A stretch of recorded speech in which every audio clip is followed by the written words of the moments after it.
ये कहानी है रामनगर के गांव की, जो हिमाचल की वादियों के बीच बसा हुआ था। वहाँ ऐसी ठंड पड़ती थी जिसे बर्दाश्त करना हर किसी के बस की बात नहीं थी। सर्दी के मौसम में एक गरीब परिवार का सरवाइव करना तो लगभग नामुमकिन था। और इसी जगह रहता था एक मोची, जिसका नाम गोपी था। ए गंगा, मैं काम पे जा रहा हूँ। चाय तो पीते जाओ। अरे चाह लाओ जल्दी लाओ, आज पहले ही देर हो गई है। पिताजी मैं भी आपके साथ चलूं? अरे तू कहाँ जाएगा रे? मैं तो काम पे जा रहा हूँ। मुझे भी आपकी तरह जूतों की मरम्मत करनी है। हे भगवान, कैसी बातें कर रहा है तू? सारी दुनिया जहान बड़ा आदमी बनने का सपना देखती है और तू अपने बाप की तरह मोची बनना चाहता है। अरे गंगा, ये चंदन अभी छोटा है, उम्र के साथ समझ जाएगा। ठीक है? ये सब तुम्हारी वजह से है। तुम अमीर होते तो ये सब ना होता। वैसे भी सर्दियाँ आ गई हैं, गरीबी का असली मजा तो अब आना शुरू होगा, क्योंकि बर्फबारी शुरू होने लगी है। फिलहाल अब जाओ यहाँ से, इससे पहले कि मुझे और गुस्सा आ जाए। अरे ठीक है बाबा, जा रहा हूँ। गंगा हमेशा गोपी को उसकी गरीबी का ताना देती रहती थी, पर गोपी बहुत सीधा था। वो उससे कुछ नहीं कहता था, लेकिन उसकी दिक्कत बस यहीं तक नहीं थी।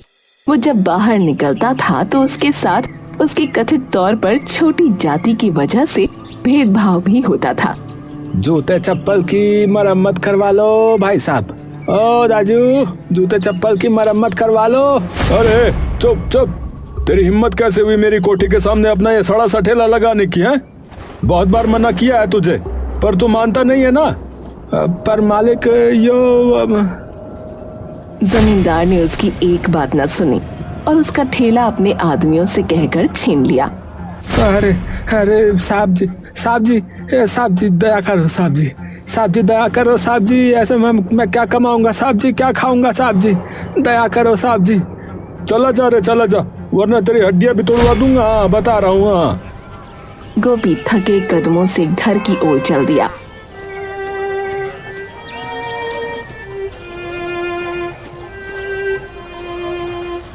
आसमान से रुई जैसी बर्फ धीरे धीरे गिर रही थी।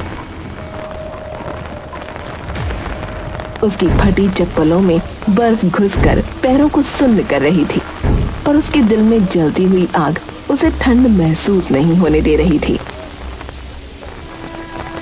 ए भगवान, मैंने किसी का क्या ही बिगाड़ा था? मैं तो बस मेहनत ही करता हूँ, फिर भी सब मेरे दुश्मन क्यों हो रहे हैं? उसकी आंखों के कोने भीग चुके थे।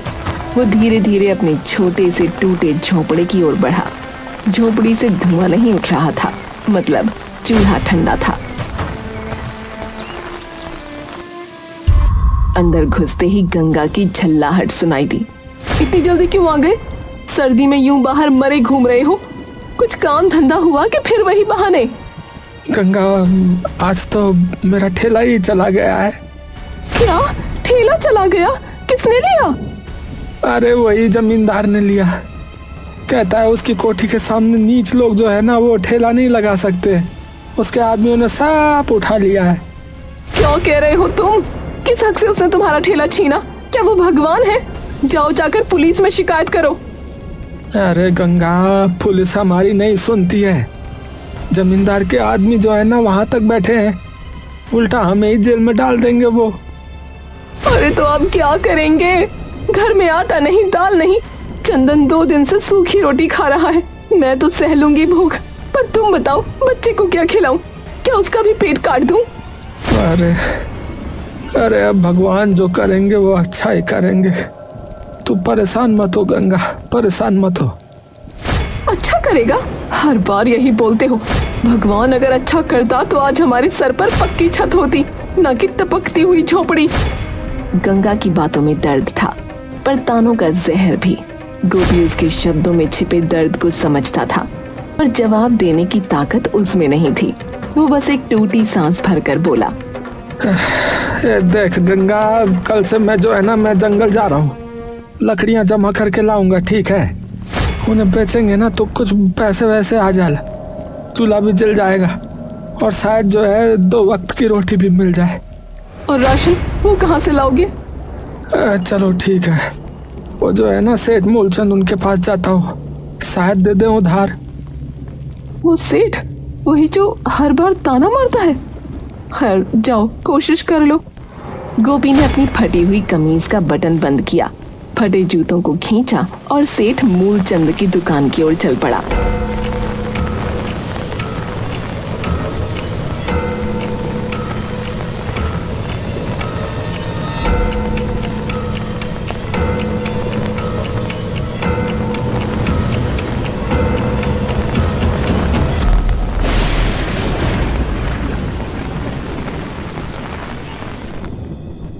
सेठ जी प्रणाम साहब जी। ओहो गोपी मोची, जरा दूर रहकर ही बात कर रहा मुझसे। बोल क्या काम है रे, क्या है? साहब जी वो घर में ना खाने को कुछ ही नहीं है। थोड़ा सा जो है वो राशन वासन मिल जाता तो थोड़ा गुजारा चल जाता साहब जी। महीने के आखिर में चुका दूंगा साहब। अरे उधार? तुम जैसे लोग तो जो है बस भगवान भरोसे रहते हैं रे, हैं? लेकिन चलो कोई नहीं कोई नहीं, एक शर्त पे दूंगा। हाँ एक शर्त पे। क्या क्या शर्त है साहब जी? देख ऐसा है, अपना तू घर ना जो है वो मेरे नाम कर चल, बदले में तेरे को फिर जितना राशन चाहिए वो ले जा तू यहाँ से। जब तक जियो, जब तक जो करना है करो, तब तक खाते रहना फिर, ठीक है? घर मेरे नाम कर फिर चल। है घर पर साहब जी वो तो मेरा एकमात्र आसरा है, वो दे दूंगा फिर मैं कहाँ रहूंगा? अरे तू बचेगा तो ही तेरा आसरा तेरे काम आएगा कि नहीं आएगा? है ठंड में मर गया है तो घर की जरूरत किसे पड़ेगी? बोल बोल। गोपी सोच ले। हाँ ये मौका जो है ना बार बार नहीं मिलेगा। हाँ सुनहरा मौका है ये। गोपी कुछ देर तक खामोश खड़ा रहा। उसकी आंखों के सामने गंगा और चंदन का चेहरा घूम रहा था। पेट की भूख और जरूरतों का बोझ उसके आत्मसम्मान से भारी पड़ गया। उसने कांपते हाथों से सेठ के कागज पर अंगूठा लगा दिया। ये शाबाश। अब तू जो है ना ये दुकान गोदाम से जो है जितना राशन चाहिए ना उठा ले, ठीक है? ले जा जा। थोड़ी देर बाद गोपी थैला भर राशन लेकर घर लौटा, लेकिन गंगा तो सच्चाई जानते ही तुनक पड़ी। क्या तुमने हमारा घर उसके नाम कर दिया? गोपी तुम्हें समझ नहीं है क्या? वो सेठ बड़ा चालाक आदमी है, वो तुम्हारे सर से छत खींच लेगा। गंगा राशन तो देखो कितना सारा लेके आया हूँ। है चंदन जो है अब भूखा तो नहीं सोएगा, थोड़ा सा बेच देंगे तो पैसों का जो है वो भी इंतजाम हो जाएगा। तुम भरोसा रखो सब ठीक हो जाएगा रे। ठीक? तुम्हें लगता है कुछ ठीक होगा? मुझे लगता है ये सेठ हमें बर्बाद कर देगा। अगले कुछ दिन राशन से घर चल गया।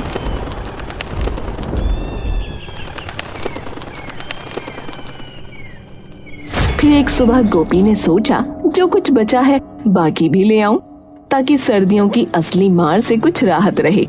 वो सीधा सेठ मूलचंद की दुकान की तरफ चल पड़ा।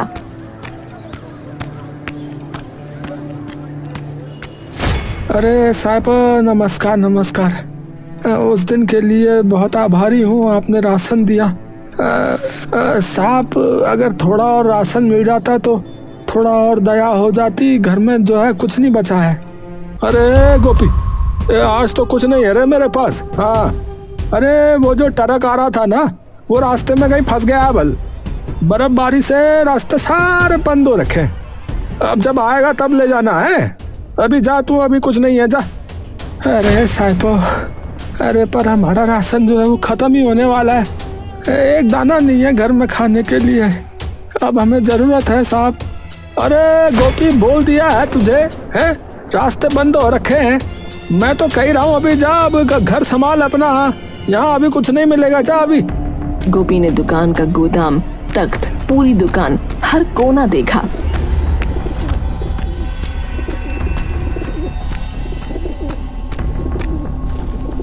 सचमुच राशन कहीं नहीं था। उसकी आंखें झुक गईं। वो उदास और भारी मन से लौट पड़ा।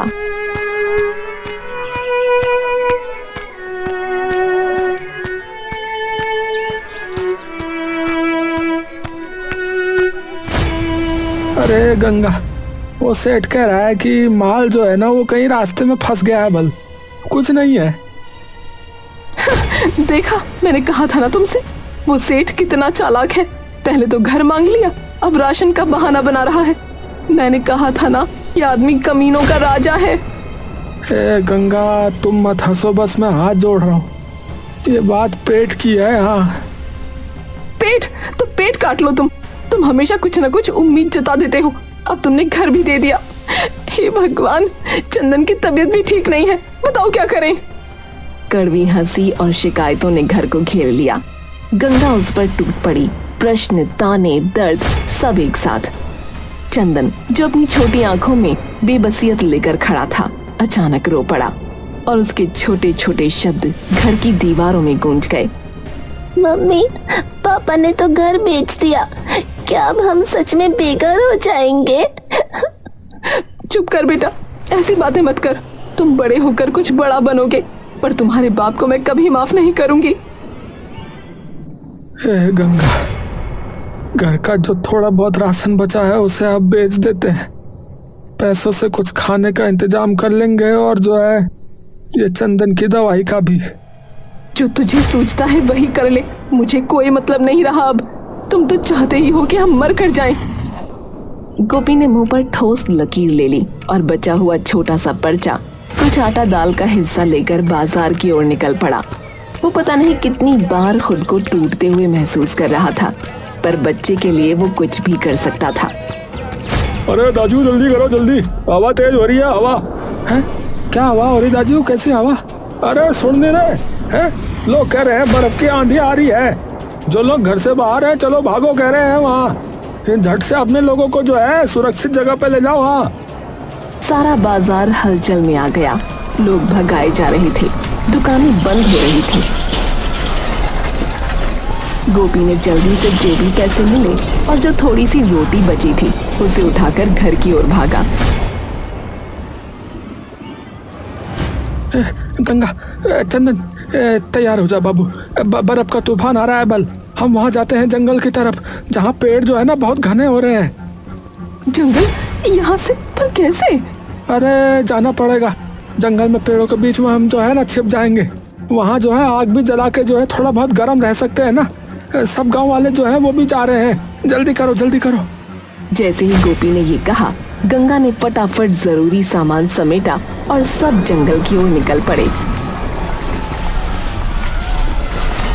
बर्फ के छोटे छोटे गुब्बारे हवा में नाच रहे थे और आसमान होकर काला हो रहा था।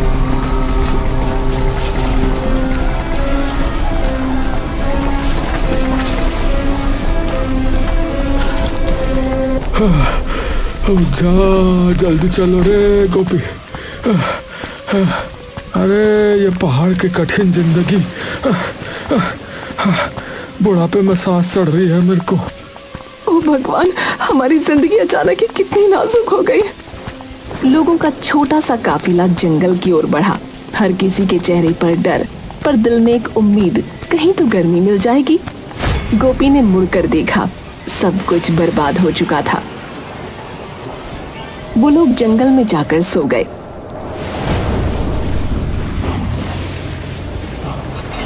गंगा, गंगा, जल्दी उठो जल्दी उठो। जंगल में पानी भर रहा है, पानी भर रहा है, जल्दी उठो। हे भगवान, कहीं सुकून नहीं है, अब क्या करेंगे? अरे जल्दी से फटाफट पेड़ में चढ़ जाओ, जल्दी चढ़ जाओ। मैं भी जो है चंदन को लेकर पेड़ पे आता हूँ। तुम चढ़ो चढ़ो चढ़ो। वो लोग पेड़ पर चढ़ गए। गोपी ने देखा कि बचा हुआ जो कुछ भी था, थैला, थोड़ा राशन, कुछ कपड़े, सब पानी के साथ बह चुका है। अब तो पेड़ों पर ही रहना पड़ेगा, जमीन पर लौटना मुमकिन नहीं। ओहो, मैं पेड़ पर जो है ना सही से रहने के लिए कुछ करता हूँ। अच्छा, कुछ करता हूँ मैं। क्या? अरे देखती जा देखती जा। गोपी ने पेड़ के तने को एक हिस्से को काटकर और जोड़कर एक छोटा सा तख्ता बनाया। उसकी कारीगरी में कुछ खास बात थी। धीरे धीरे उसने एक छोटी सी झोपड़ी का ढांचा तैयार किया जो शाखाओं पर टिकी हुई थी। तुमने ये क्या किया? ये तो कमाल है गोपी। अरे बस ये छोटी सी झोपड़ी बन गई। हवा और पानी से बचने के लिए है।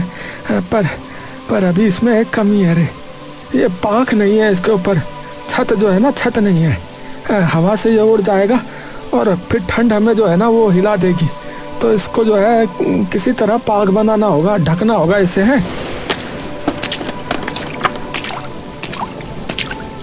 और जरा ही देर में झोपड़ी जैसे घोंसले में बदल गई। चंदन उसकी कला देखकर ताली बजाने लगा और बाकी लोग भी चकित होकर उसकी तारीफ करने लगे। वाह पापा, आपने तो कमाल कर दिया, मैं बड़ा होकर आपके जैसा बनूंगा। गोपी तो सच में कारीगर है, अगर तू चाहे तो पूरे गांव के लिए ऐसे घर बना सकता है। तभी सेठ मूलचंद भी पेड़ के पास आया। वो झोपड़ी को देखकर थोड़ी देर खामोशी से खड़ा रहा और फिर बोला, अरे ये घर तो बड़ा अच्छा बना है। ऐसा लग रहा है इस पेड़ पे जो घर है ना वो अब मेरा ही होना चाहिए। अरे साहब, अरे ये आपका घर कैसे हो सकता है? अरे कुछ भी तो मत बोलो।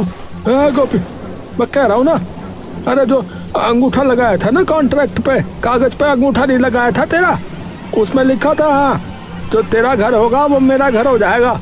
हाँ, तुम्हारा असली घर तो तूफान ने बर्बाद कर दिया ना, कर दिया कि नहीं कर दिया बोल? तो अब यही मेरा घर हुआ नहीं हुआ? हुआ नहीं हुआ बोल? कॉन्ट्रैक्ट के जो है मुताबिक हो रहा है ये। हाँ, ये घर जो है तुझको मुझे देना होगा अब। हाँ। गोपी को आग सी उठी, पर इस बार मोर्चा गंगा ने संभाला। वो बोली, लोभी कहीं के, इस आपदा में भी लोभ नहीं छोड़ता। शर्म आनी चाहिए तुम्हें, क्या तुझ में बिल्कुल इंसानियत नहीं है? अरे शर्म है? ए गोपी है, जिसने करी ना शर्म उसके फूट गए कर्म, समझा? ये कहेगा बड़े बुजुर्ग हमारे। हाँ हाँ। बहस तेज हो गई। सेठ, अगर तुमने हमारे घर पर नजर डाली तो यहीं पानी में डुबा दूंगी तुमको। अरे हाँ हाँ, और जैसे तुम फिर मैं चुप ही रहूंगा है, मैं चुप ही रहूंगा है। चूड़ियाँ नहीं पहनी है मैंने। हाँ, चूड़ियाँ नहीं पहनी है मैंने। चूड़ियाँ पहनी है और वही तेरे सर पर तोड़ूंगी। अरे अरे बस करो भाग्यवान, अरे चुप हो जा, तू चुप हो जा। ठीक है ठीक है ठीक है गोपी, ठीक है, चल मैं तेरा ये घर नहीं लूंगा। हाँ, नहीं लूंगा, मैं तेरा ये घर नहीं ले रहा। पर फिर तुझे जो है ना मुझे भी ऐसा ही घर बना के देना होगा, समझा? समझ गया ना, यही मेरी शर्त है। हाँ। गोपी ने बिना हिचकिचाए सर हिलाया और जोर से कहा, ठीक है, मैं बना के दे दूंगा, ठीक है। पर एक बात जान लो साहब, हाँ, जो इंसान जो है ना आपदा में भी लोभ नहीं छोड़ता है ना, उससे नीच कोई नहीं है। हाँ, वो आज नहीं तो कल पछताता जरूर है। हाँ, देवता उसे ना छोड़ते नहीं है। हाँ, बता रहा हूँ। गोपी, मुझको ना देवता की धमकी मत देना, बता रहा हूँ। हाँ, ज्ञान मत दे मुझे, चल चल काम शुरू कर, तेरे जैसे बहुत देखता हूँ मैं। हाँ।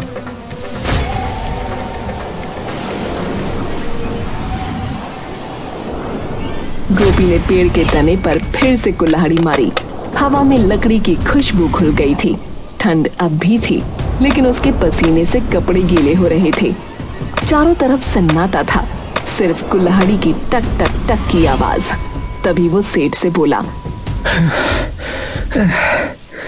सेठ, अगर कल को ये तूफान थम गया ना तो तुम मेरा असली घर मुझसे नहीं मांगेगा, बता रहा हूँ मैं। हाँ, वो मेरा ही रहेगा अब। हाँ, ठीक है, फिर ठीक है, मैंने कह दिया है। हाँ, लेकिन फिर मेरी एक शर्त है। हाँ, शर्त है मेरी, मेरा घर जो है 3 मंजिला होना चाहिए, समझ गया?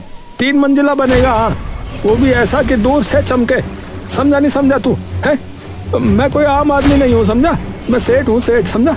अरे जो हुकुम मालिक, जो हुकुम साहब। गोपी दिन रात काम में लगा रहा। लकड़ी काटी, बेलों को जोड़ा, शाखाओं से फर्श बनाया।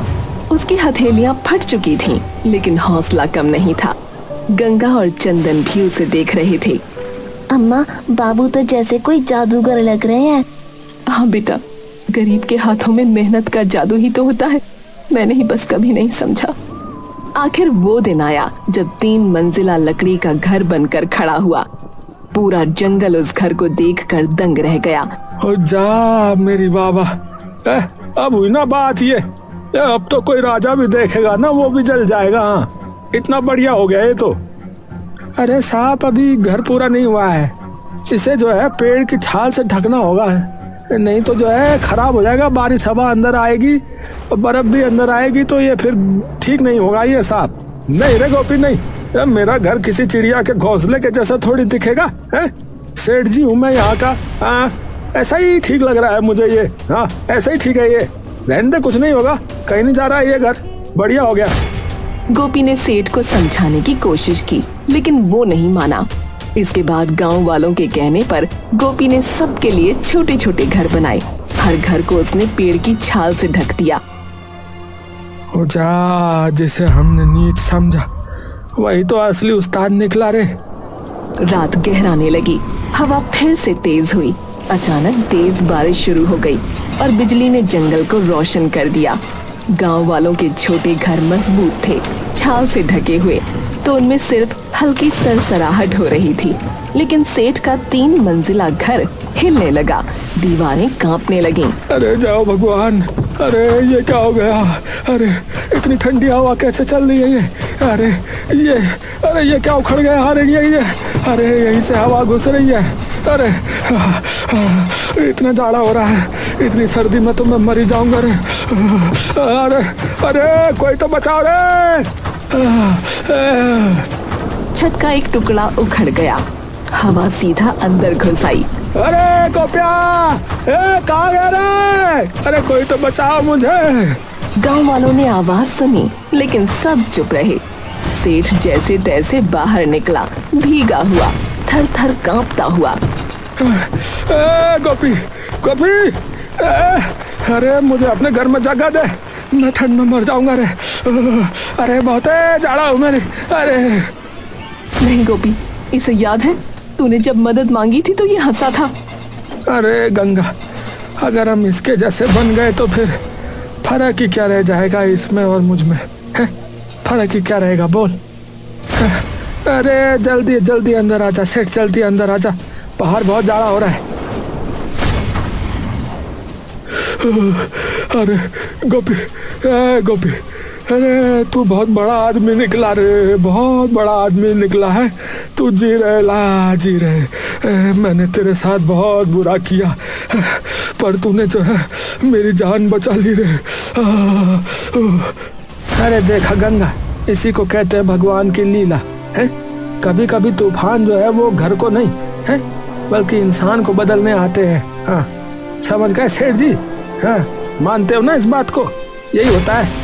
सेठ की आंखें भर आईं। अब सेठ सुधर चुका था और फिर अगली सुबह से मौसम सुहावना होने लगा और जल्द ही सब अपने गांव वापस लौट गए।